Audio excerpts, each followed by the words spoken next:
everyone knows, all guests on ZASLOW Show 2.0, of course, are brought to us by our beer of choice, official beer of ZASLOW Show 2.0, Johnny Cuba. European roots with a Caribbean soul. You think of Miami, you think of Johnny Cuba. Grab yourself a German lager in a can. Pick up a six-pack of Johnny at your local Sedano's, Presidente, Winn-Dixie, Fresco y Mas. You always got to drink responsibly. And, of course, don't forget Johnny Cuba's mantra, stay tranquilo. Joining us here on ZASLOW Show 2.0, one of my favorites. I love this guy, Uly Diaz, fresh off of another win. That's right, there he is. I love being able to do this, Uly, where now, I got my own podcast. It's only me. It's strictly my thing now. So this is your debut on ZASLOW Show 2.0. But I love this because we can see each other now. It's so much better, right? Absolutely. I love it. I get to see you. Congratulations on having your own show. And thank you so much again for this opportunity. So, I love talking to you about everything you've been through, everything you're going through now, and just the entire fight game. You're one of my favorite stories. And you're coming off of another win. Now, this was it bare knuckle? Was it MMA? Because you're doing everything now. So what was this most recent fight that I saw you come out a victor? No, this most recent fight was an exhibition glove boxing match.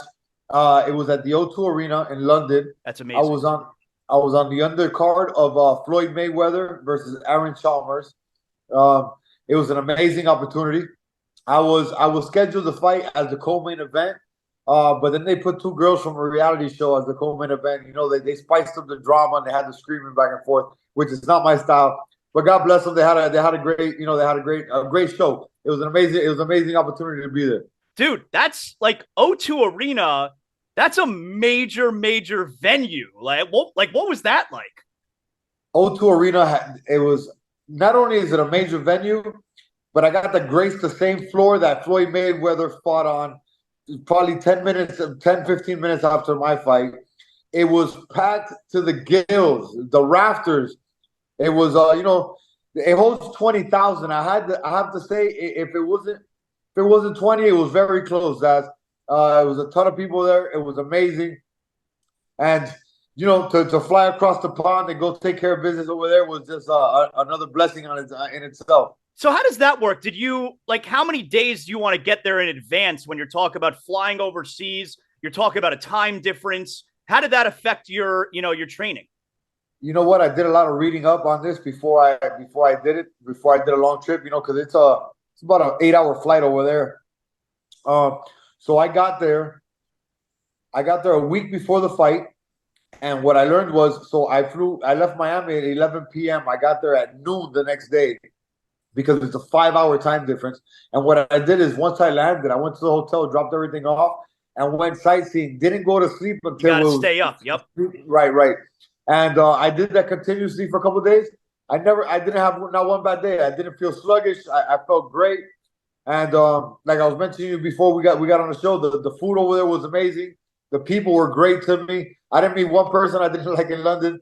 A big shout out also to my opponent. His name is Khalis Kareem. He's a guy out of London. He was a local guy. Tough kid. He was 8-0, and he gave me an amazing fight, man. And we walk in as opponents and as enemies. We walked out as brothers, man. It was a great night. Do you ever feel bad after a fight? Like you're saying, this a nice kid, and how did you win? Did you win by knockout, decision? How'd you win? No, so like I said, it's an exhibition fight on the judges' scorecards. I won the fight on the judges' scorecards, but at the end of the night, they if it's not by knockout, which it wasn't by knockout, they raise both our hands. It seems like it's a draw, because at the end of the day, it was an exhibition. Do you ever feel bad afterward? Like a guy that, look, you've knocked guys out. You knock them out, and then you're like, oh man, they're a really nice guy. Like I kind of feel bad. I knocked you out. Is that weird? You know what? It's not weird to me, man. I get asked this question a lot. It's not, and because it's a business. It's a business. We're both going into it. He's coming in trying to knock my head off. Yeah. And I'm going in trying to knock his head off. And may the best man win. And I have respect for anybody that gets in a ring, in the cage, in the square circle, as they call the bare knuckle ring. So I respect everybody that gets in there. I don't do any trash talking. If you do trash talk to me, I'm very good at reciprocating it. But I try to keep it real gentleman-like and real real respectful. And me and Kareem kept it respectful. We went in there. We actually had fight of the night also. According to the crowd and everybody that was there watching, and the promoter who's been texting me. We had fight of the night. We went out. We didn't hold no punches, and we left it all in the ring. I told you, man, it was like the weirdest experience for me. It was I don't know, we're talking probably a couple years ago when I went and I saw you fight. Was it Thiago Alves? I think, Yes. right? And that was for the championship bare knuckle fighting. And I was there. I was ringside. An amazing fight. It was so much fun. And you were winning the fight early on, and then he started winning the fight, and it's like, oh, I didn't like seeing my friend getting beat up. Like, I was just standing there watching, and you're bleeding a little bit. Again, amazing fight. And it's like, oh, I didn't like seeing that. I don't like watching you get punched. And I can't even imagine, like, I know you brought your boys to the fight, you won this fight, but is that a weird thing to explain to them after the fight where it's like, hey, I'm all right. It's all part of it. Like, what's that like, man? Yeah, you know what? In that fight, I wasn't bleeding a little bit. I was bleeding a lot of it. Yeah, that was a tough fight, man. Again, an honor to share the ring with him. I watched him come up in his career, and I got my chance to fight him. As for my kids, I've been doing this for it's going on 7 years now. They've I've thank God I've won a lot more than I've lost. But for those losses, what I like to teach my boys when they come see me is that I don't quit. I don't quit. Of course, nobody wants to lose. I don't train to lose. I train to win every fight. But sometimes some people are out there. It's their night, and they were the better man. Always be a gentleman. As much as you are on your wins, be one of your losses. Keep your head up and get right back in the gym and get right back to work. That's what I like to teach them. They do. Of course, they're kids. They get worried. And I've been very blessed that I haven't had any major injuries to where anything has had to stop, or anything where I've even had to go really see a doctor or anything. So I've been good on that aspect. But yeah, it's tough on them when they're ringside and they're watching, and the fight starts going either way. It's tough for them. Yeah, it's been tough for them, in certain points. But then when the fight's over, everybody takes a big sigh of relief, and we go out and have a great time. Are they interested? Like, do they try and train a little bit? Do they want to do some boxing? So they love boxing. My son's actually been asking me to start training again. During COVID, we trained every single day. They're actually very good. Both of them are very good at boxing. I had them in wrestling, but right now they just finished basketball season. Tackle football season ended a couple of months ago. Right now they're in flag football season, and I want to kind of keep them in that because they're with their friends from school. They got a good schedule going, and if I had my choice, I would not want them to fight. When they grow up as a profession, I would not want them to do that. But I definitely want them to know how to defend themselves, how to protect their friends. And I've always felt, this is my opinion, I've always felt that people that know how to defend themselves and know what they're doing when it comes to that are less likely to be bullies. People who don't know how to fight and feel like they have to show themselves, end up being the ones who are bullies. So I like for them to not be bullies. Don't be a bully. Don't get bullied either. I'm very inspired by your whole story, man, and everything you're saying. I've told you that before. And like, do you ever think, like, everything you just said right now about your kids? I mean, it's amazing everything you just said about them and the bullying and protecting themselves, protecting their friends, and even just coming from this trip in London. You got your kids there with you. You got your wife, of course, who's Dana Brooke from WWE. You got your mother there. Like, do you ever think back, man, however many years ago, 10, 12, 15 years ago, whatever it was, when you were in trouble? Do you ever think to yourself, man, I mean, amazing that I've created this life now? I absolutely think that all the time, Zaslow. You know what? I've last year, no, I'm sorry. Was the last year? Last year, September, we put out a short film called Never Too Late. You can find it on my Don't Blink YouTube. We won five best short documentary awards for it's a 12-minute movie that we put on about my life. And I have these I guess I call them like out of body experiences, because I feel like I'm floating out and I'm looking down on myself, and it's amazing how far, I've come, how far my family has come with me. Again, I'm very blessed to have been able to change my direction in life, even at a late age. I'll be 42 in 2 weeks, man. So I was able to change my direction in life at a late age. I was able to snap out of the BS that I was doing, for most of my life, and now I have opportunities like this to be able to speak to you. I just did career day at my kid's school. I had another friend that her daughter wanted me to do career day at her school, and just having these opportunities, I get to feed the homeless, which I do. Yeah. Now we're working with a foster home called SOS Children's Village. We're very involved with them, and all these opportunities. I just got to fly to London and fight on a Floyd Mayweather undercard. Things that fighting has brought into my life. And I have a saying. I tell everybody, fighting has saved my life. As weird as it may sound to people, fighting really truly saved my life.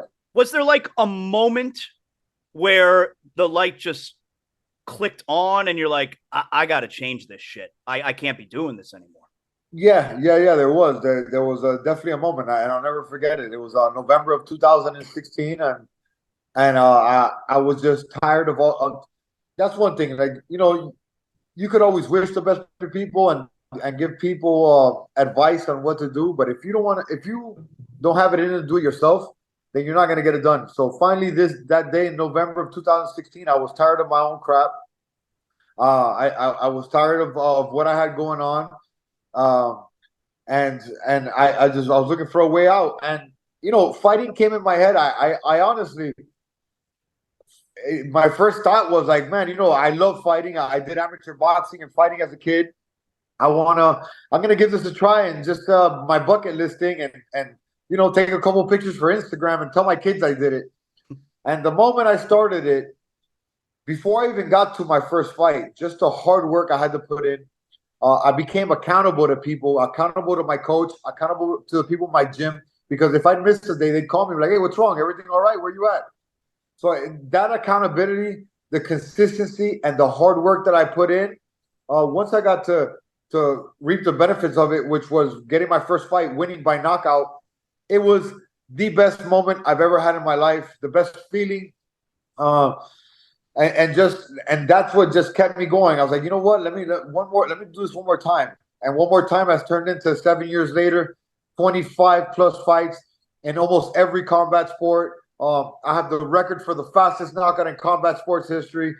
And man, it just I'm married to a beautiful woman that's a superstar in WWE, and life just keeps getting better. And I feel like, you do good, you get good back, and you work hard, and good things just keep coming in. I love it, man. When you win a fight, or I guess it could be after you lose a fight too, when you're done with a fight, done with training. But after you win a fight, you did all the training, you're eating right, you're not drinking probably. After you win the fight, like what's the meal? What's the celebration meal? What's the cheat meal that night or the next night? Man, it's always different, but I'll tell you what. Leading up to a fight, when I'm cutting out foods I can't eat, I love for some reason to watch food channel shows. No, these food competitions and stuff. Yeah, so I'll make a list. I have a notebook with a list of like, I want to try this burger joint. I want to try this pizza joint. I want to try this pasta. And things like that. I'll tell you what. In London, after I won the fight and we walked out, I was with my mom, my wife, and my two kids. We're looking for places to eat. It was late. It was about 11:30. We went to a couple different places. I'm already getting kind of hangry at the moment, and I ended up in McDonald's. At McDonald's, you're in London and you're in McDonald's. Yeah, because some places the kids couldn't get in because it was too late, and I guess they turned like restaurants into like discos. I didn't know that at the moment, and then other places were just closed.